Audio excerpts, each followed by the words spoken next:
सुनते हैं आज की कहानी प्रायश्चित, जिसके लेखक हैं भगवती शरण वर्मा। अगर आपको कहानी की प्रस्तुति पसंद आए तो कृपया मेरे चैनल को सब्सक्राइब करें। तो आइए कहानी की शुरुआत करते हैं। अगर कबरी बिल्ली किसी से प्रेम करती थी तो रामू की बहू से, और रामू की बहू घर भर में किसी से घृणा करती थी तो कबरी बिल्ली से। रामू की बहू 2 महीने हुए प्रथम बार मायके से ससुराल आई थी। सास की दुलारी 14 वर्ष की बालिका। भंडार घर की चाबी उसकी करधनी में लटकने लगी। नौकरों पर उसका हुक्म चलने लगा। घर की सारी जिम्मेदारी उस पर थी। सास जी ने माला ली और पूजा पाठ में मन लगाया। वह ठहरी 14 वर्ष की बालिका कभी भंडार घर खुला रह गया तो कभी भंडार घर में बैठी बैठी सो गई। कबरी बिल्ली को मौका मिला नहीं कि घी दूध पर वह जुट गई। अब रामू की बहू की जान आफत में। वे हांडी में घी रखते रखते ऊँग गई तो बचा हुआ घी कबरी के पेट में। रामू की बहू दूध ढककर मिसरानी यानी खाना बनाने वाली को वस्तुएं देने गई और दूध नदारद। अगर बात यहीं तक रह जाती तो भी बुरा ना था। कबरी रामू की बहू से कुछ ऐसा परच गई थी कि रामू की बहू के लिए खाना पीना दुश्वार हो गया। रामू की बहू के कमरे में रबड़ी से भरी हुई कटोरी पहुंची और रामू जब तक आए तब तक कटोरी चट गई। रामू की बहू ने तय किया कि अब या तो वह इस घर में रहेगी या कबरी बिल्ली। मोर्चाबंदी शुरू हो गई और दोनों ही सतर्क। बिल्ली फंसाने का कटघरा आया। उसमें दूध, मलाई, बिल्ली को प्रिय लगने वाले पदार्थ रखे गए, लेकिन बिल्ली ने उधर निगाह तक न डाली।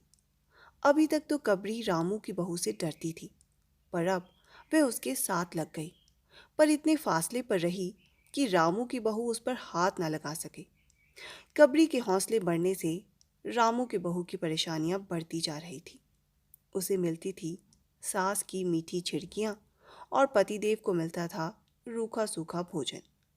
एक दिन रामू की बहू ने मेवे डालकर खीर बनाई और खीर से भरकर कटोरा कमरे में एक ऊंचे ताक पर रख दिया, जहां बिल्ली ना पहुंच सके।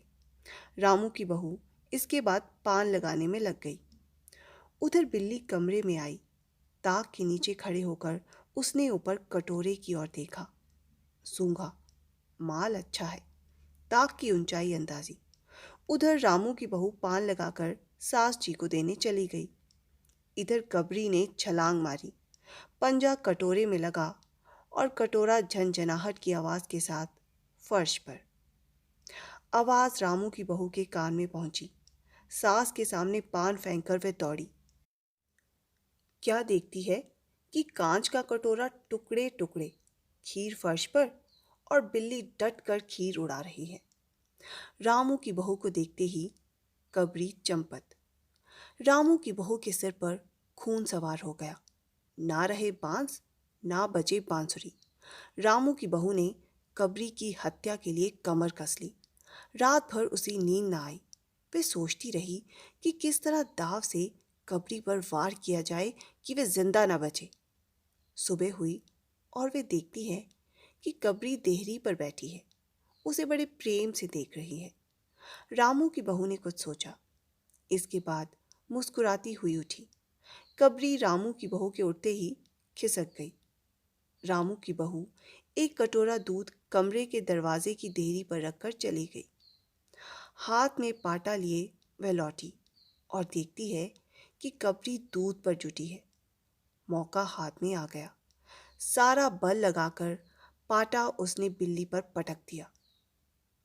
कबरी न हिली, न डुली, न चीखी, न चिल्लाई, बस एकदम उलट गई। आवाज सुनकर मेहरी झाड़ू छोड़कर, मिसरानी रसोई छोड़कर और सास पूजा छोड़कर घटनास्थल पर उपस्थित हो गए। मेहरी बोली, अरे राम, बिल्ली तो मर गई माँ जी। बिल्ली की हत्या बहू से हो गई, ये तो बुरा हुआ। मिसरानी बोली, माँ जी, बिल्ली की हत्या और आदमी की हत्या बराबर है। हम तो रसोई ना बनावेंगी जब तक बहू के सिर हत्या रहेगी। सास जी बोली, हाँ ठीक तो कहती हो, जब तक बहू के सिर से हत्या ना उतर जाए तब तक कोई ना पानी पी सकता है ना खाना खा सकता है। बहू, ये क्या कर डाला? मेहरी ने कहा। कहो तो पंडित जी को बुला लाई। सास की जान में जान आई। अरे हाँ, जल्दी दौड़ के पंडित जी को बुला लो। बिल्ली की हत्या की खबर पड़ोस में आग की तरह फैल गई। पड़ोस की औरतें रामू की बहू पर प्रश्नों की बौछार करने लगी। पंडित परम सुख पंडित परम सुख को जब ये खबर मिली, उस समय वे पूजा कर रहे थे। खबर पाते ही पंडिताइन से मुस्कुराते हुए बोले, भोजन ना बनाना। लाला घासीराम की बहू ने बिल्ली मार डाली। प्रायश्चित होगा। पकवानों पर हाथ लगेगा। पंडित परम सुख चौबे 5 सेर खुराक वाले पंडित थे। रामू के घर पंडित जी पहुंचे। पंचायत बैठी। सास जी, मिसरानी, किस्नू की माँ, छन्नू की दादी और पंडित परम सुख।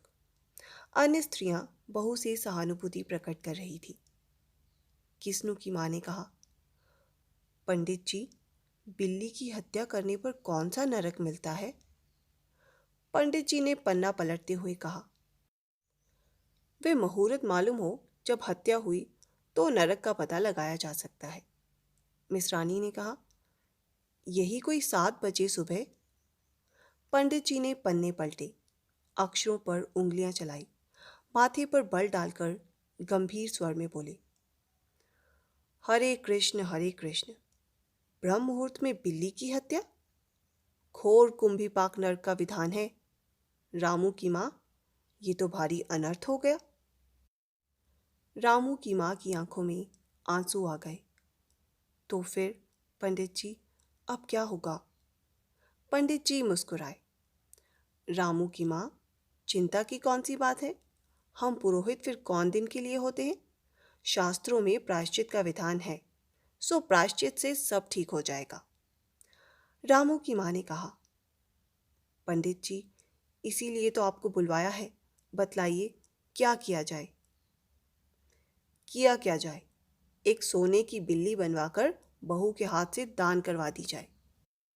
जब तक बिल्ली दान में ना दी जाए तब तक घर तो अपवित्र रहेगा ही। बिल्ली दान देने के बाद 21 दिन का पाठ होगा। छन्नू की दादी बोली, हाँ, और क्या? पंडित जी ठीक ही तो कहते हैं। बिल्ली अभी दान दे दी जाए और पाठ फिर हो जाए। रामू की माँ बोली, तो पंडित जी, कितने तोले की बिल्ली बनवाई जाए? पंडित जी मुस्कुराकर बोले, शास्त्रों में तो लिखा है कि बिल्ली के वजन भर की बिल्ली बनवाई जाए, लेकिन अब कलयुग आ गया है। धर्म कर्म का नाश हो गया है। श्रद्धा नहीं रही। सो रामू की माँ, बिल्ली के तौल भर की बिल्ली तो क्या बनेगी, क्योंकि बिल्ली 20-21 सेर से कम की क्या होगी। हाँ, कम से कम 21 तौले की बिल्ली बनवाकर दान कर दो, और आगे तो अपनी अपनी श्रद्धा। रामू की माँ ने आंखें फाड़कर पंडित परमसुख को देखा। अरे बाप रे, 21 तोला सोना! पंडित जी, ये तो बहुत ज्यादा है। तोला भर की बिल्ली से काम न चलेगा। पंडित जी हंस पड़े। रामू की माँ, 1 तोला सोने की बिल्ली? अरे, रुपए का लोभ बहू से बढ़ गया। बहू के सिर बड़ा पाप है। इसमें इतना लोभ ठीक नहीं। मोल तोल हुआ और मामला 11 तोले की बिल्ली पर ठीक हो गया। इसके बाद पूजा पाठ की बात आई। पंडित परमसुख ने कहा, उसमें क्या मुश्किल है? हम लोग किस दिन के लिए होते हैं? रामू की माँ, मैं पाठ कर दिया करूँगा। पूजा की सामग्री आप हमारे घर भिजवा देना। पूजा का सामान कितना लगेगा? अरे, कम से कम सामान में हम पूजा कर देंगे। दान के लिए करीब 10 मन गेहूँ, 1 मन चावल, मन भर तिल, 5 मन जौ और 5 मन चना, 4 पंसेरी घी और मन भर नमक भी लगेगा। बस इतने में काम चल जाएगा। अरे बाप रे, इतना सामान! पंडित जी, इसमें तो 100-150 रुपए का खर्च हो जाएगा। रामू की माँ ने रुआंसी होकर कहा। फिर इससे कम में तो काम ना चलेगा। बिल्ली की हत्या कितना बड़ा पाप है। रामू की माँ, खर्च को देखते वक्त बहू के पाप को तो देख लो। ये तो प्रायश्चित है, हंसी खेल नहीं। जैसी जिसकी मर्यादा, प्रायश्चित में उसे वैसा ही खर्च भी करना पड़ता है। आप लोग कोई ऐसे वैसे थोड़े ही हैं। अरे 100-150 रुपए तो आपके हाथ का मैल है। पंडित परमसुख की बात से पंच प्रभावित हुई। किस्नू की माँ ने कहा, पंडित जी ठीक ही तो कहते हैं। बिल्ली की हत्या कोई ऐसा वैसा पाप तो है नहीं। बड़े पाप के लिए बड़ा खर्च भी तो चाहिए। छन्नू की दादी ने कहा, और नहीं तो क्या, दान पुण्य से ही पाप करते हैं। दान पुण्य में किफायत ठीक नहीं।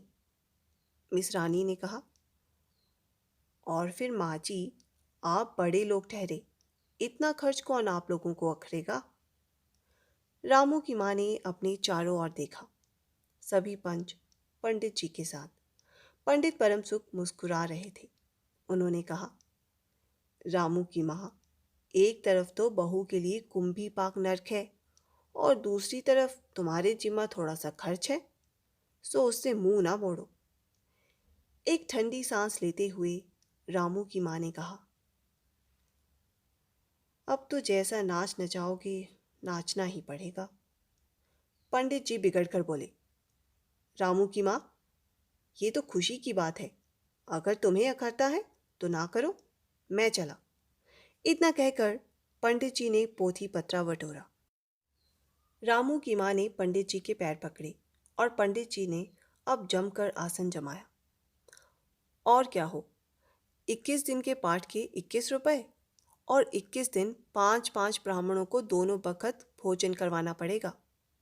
कुछ रुककर पंडित परमसुख ने कहा, मैं अकेले दोनों समय भोजन कर लूंगा और तुम्हें 5 ब्राह्मणों के भोजन का फल मिल जाएगा। अच्छा, तो प्रायश्चित करवाओ रामू की माँ। 11 तोला सोना निकालो, मैं अभी बिल्ली बनवा कर लाता हूँ। तब तक सब पूजा का प्रबंध रखो। और देखो, पूजा के लिए। पंडित जी की बात खत्म भी नहीं हुई थी कि मेहरी हाँफती हुई कमरे में घुस गई और सब लोग चौंक उठे। रामू की माँ ने घबराकर कहा, अरे क्या हुआ। मेहरी ने लड़खड़ाते स्वर में कहा, माँ जी, बिल्ली तो उठकर भाग गई। पंडित जी बेचारे परेशान होकर वापस बैठ गए।